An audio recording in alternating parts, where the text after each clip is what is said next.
बच्चों next topic है direction cosine of X axis Y axis and Z axis. अब हमें डायरेक्शन कोसाइन निकालने हैं एक्स एक्सिस वाई एक्सिस और जेड एक्सिस के। अब हमें पता है बेटा डायरेक्शन कोसाइन क्या होते हैं बेटा, किससे डिनोट करते हैं इसको, एल एम और एन से।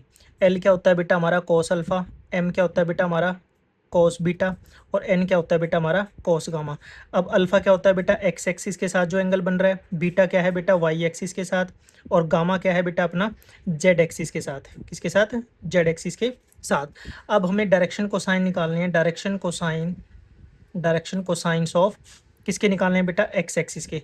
तो मुझे एक बात बताओ बेटा, एक्स एक्सिस जो है अपना खुद के साथ एंगल क्या बनाएगा बेटा, या तो जीरो बनाएगा, खुद के साथ एंगल कितना होगा उसका 0 डिग्री। और वाई और जेड एक्सिस के साथ क्योंकि वो म्यूचुअली परपेंडिकुलर है तो वो कितने डिग्री का एंगल बनाएगा बेटा, 90 डिग्री का।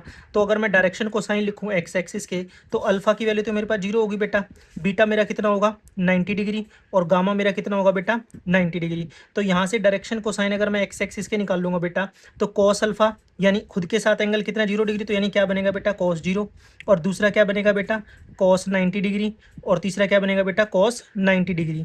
तो यहाँ से cos 0 क्या होता है बेटा अपना 1, cos 90 0 और cos 90 0, तो 1,0,0 ये क्या आ जाएंगे बेटा direction cosine of X axis. अगर मैं वाई एक्सिस की बात करूँ तो अब की बार बेटा सिमिलर वे में करेंगे, अब की बार बीटा की जगह 0 हो जाएगा, बाकी दो की जगह क्या हो जाएगा 90 डिग्री। तो वाई एक्सिस के साथ डायरेक्शन कोसाइन क्या होंगे बेटा 0 1 और 0। सिमिलरली जेड एक्सिस के साथ मेरे डायरेक्शन कोसाइन क्या होंगे बेटा 0,0,1। तो कभी पेपर में क्वेश्चन आ जाए direction cosine of X axis क्या होंगे बेटा 1,0,0, वाई एक्सिस के 0,1,0 और जेड एक्सिस का क्या होगा बेटा 0,0,1।